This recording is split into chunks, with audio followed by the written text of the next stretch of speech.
2016 presidential campaign, showing viewers what happens on the road to the White House. Premieres Sunday at 8 on Showtime. Eclipsed, a new Broadway play. Lupita Nyong'o of 12 Years a Slave stars in the story about 5 resilient Liberian women. Limited engagement. Previews begin February 23rd. Tickets at eclipsedbroadway.com. Measure of America, the nonprofit behind Data2Go.nyc, a public mapping and data tool that enables New Yorkers to analyze well-being and inequality in the city's 59 community districts. More at Data2Go.nyc. Here's an invitation for you. WNYC's 10th annual Martin Luther King Jr. celebration comes up this weekend, Sunday afternoon at 3 at the Apollo Theater. Join me and Jamie Floyd as we host Race and Privilege, Exploring MLK's Two Americas. It's a public conversation. We will have Pulitzer Prize winners Jose Antonio Vargas and Taylor Branch, among many other guests. Again, it is Sunday, January 17th.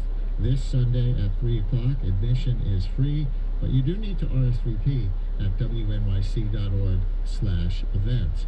Also today on the Leonard Lopate Show, find out how Donald Trump escaped financial ruin after a series of bankruptcies he faced in the 90s.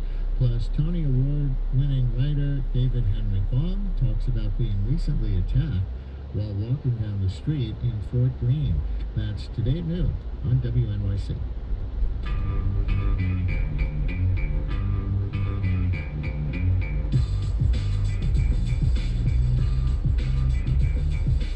Right there on WNYC. So the Hollywood film-worthy life of Joaquin Guzman Loera, the Mexican drug lord known as El Chapo, took a major twist on Friday when he was captured by Mexican Marines after an intense gun battle.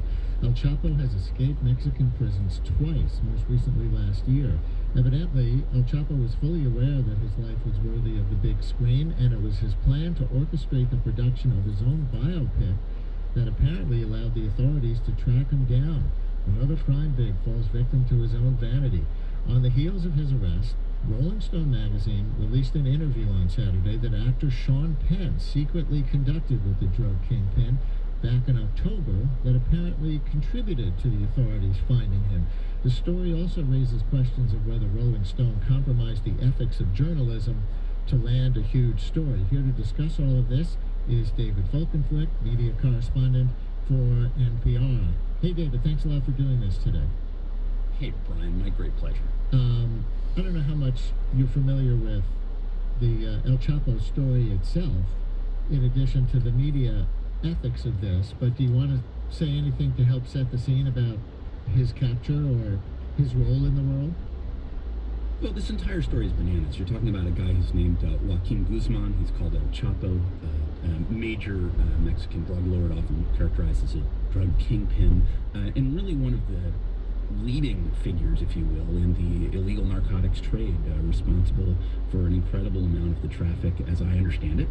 I've not reported this out personally, but of the traffic that comes into this country and is consumed by Americans, and really rose from very, very modest origins to do this. Obviously, in Mexico, there's an incredible problem with both the degree to which narcotics is a major trade there and the degree to which it's really corrupted their political and law enforcement infrastructure, and that's a source of major tension between the U.S. and Mexico. He is a source of major tension between the U.S. and Mexico, of course, for the reasons that you've just laid out. The fact that, you know, even when he is caught by authorities there, he seems magically and almost cinematically to get out of his imprisonment.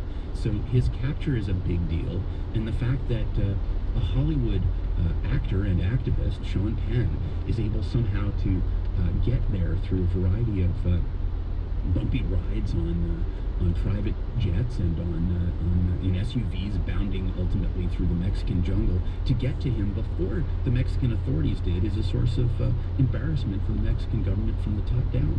Is it clear to you why Sean Penn, who is not a journalist, was chosen to report and write an 11,000-word story about El Chapo? Well, obviously, he was able to leverage a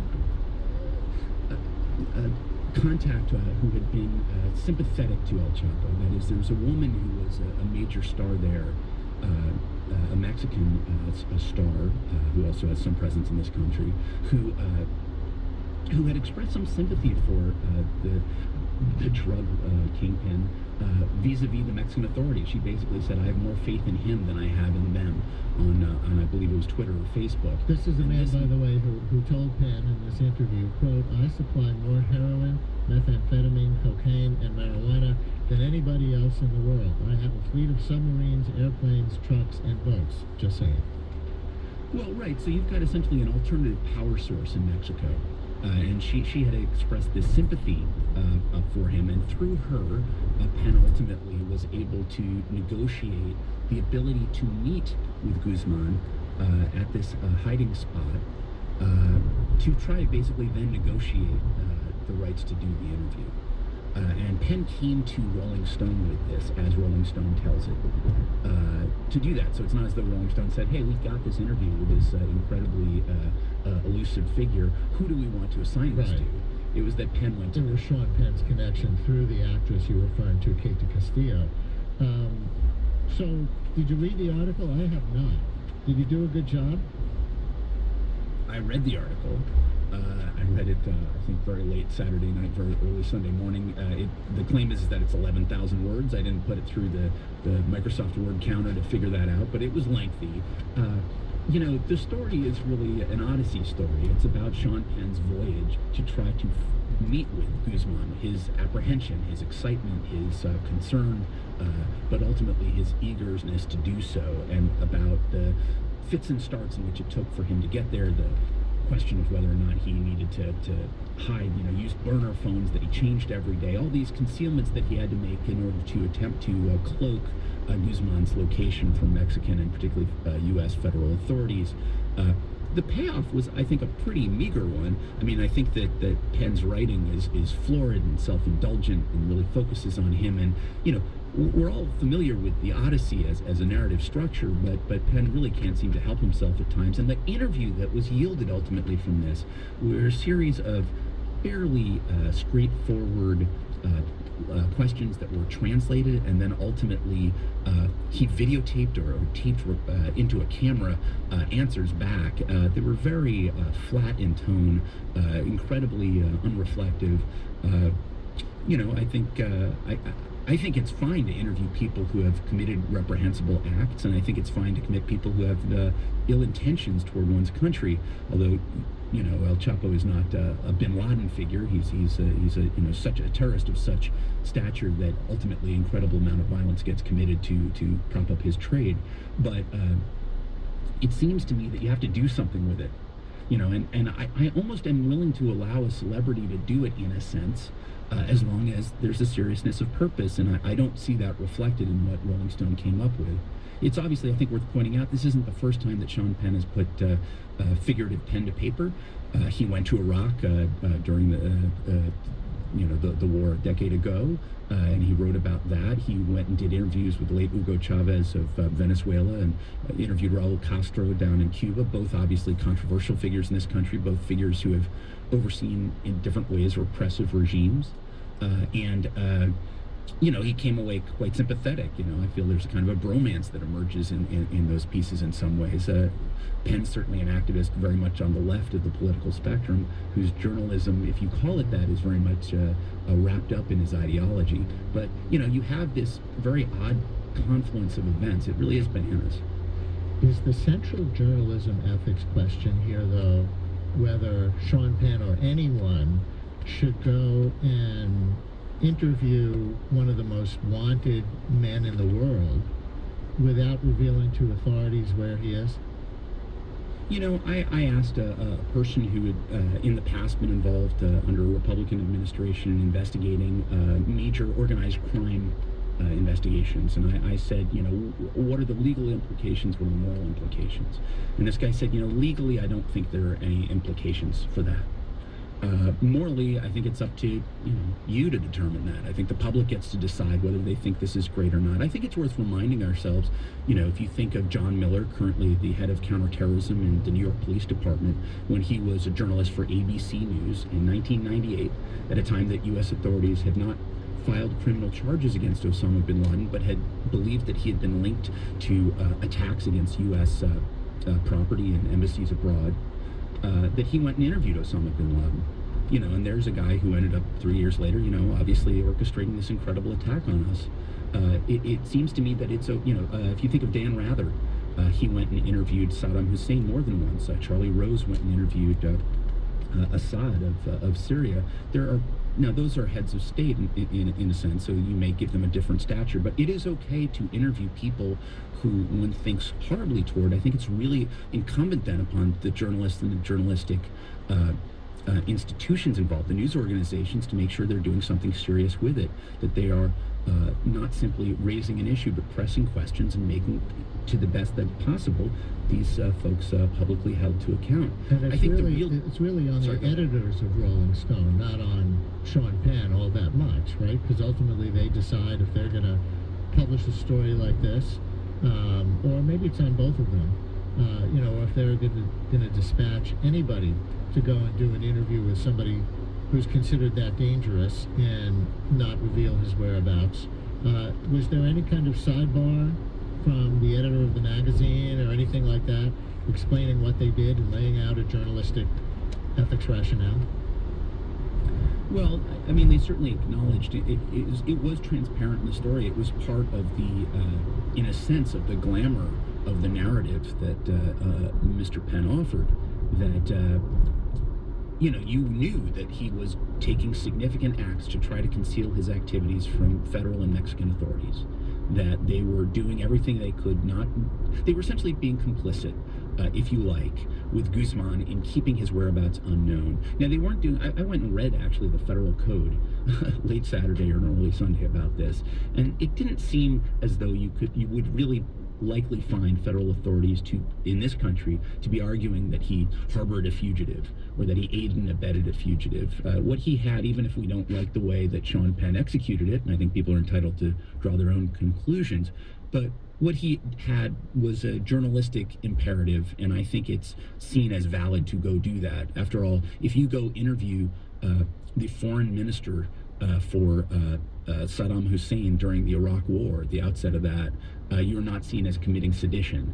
I think it's okay to have the interview and do that. The real journalistic question, the fundamental one in my mind, was that the editor's note that they had accompanying the article acknowledged, I guess it's to their credit that they were transparent about it, so partial marks, I guess, for this, but they acknowledged that they had essentially given Guzman the right to review and demand changes in any article that they were about to publish. Yeah. Now, this is an extraordinary, I think, relinquishment of editorial discretion. Obviously Rolling Stone had the right not to run the article, as Jan Wenner, the head of Rolling Stone, the controlling owner of Rolling Stone, has indicated now publicly, if they didn't like the changes that Guzman demanded. But essentially you're saying they had a binary choice. They could accede to any or all changes that this drug lord was going to insist upon, this guy who's been convicted of pretty incredible crimes, incredibly accused of others, or they could not run the story at all. There was really only a binary choice. Well, Wenner said that he didn't ask for any changes. It sounds like he was as unreflective in reviewing the article as he was in answering the questions for it. But to me, it suggests a real relinquishment of editorial authority, and I think that's really, to my mind, much more journalistically troubling. And the question that I was raising, I guess you could argue it either way. Are there journalism ethics questions by not revealing the whereabouts when you know them of one of the most wanted and dangerous men in the world? Or are there journalism ethics questions if you do work with government authorities as a journalist who's supposed to be independent from all that? Well, I think actually you end up much more likely to imperil journalistic colleagues and peers if you go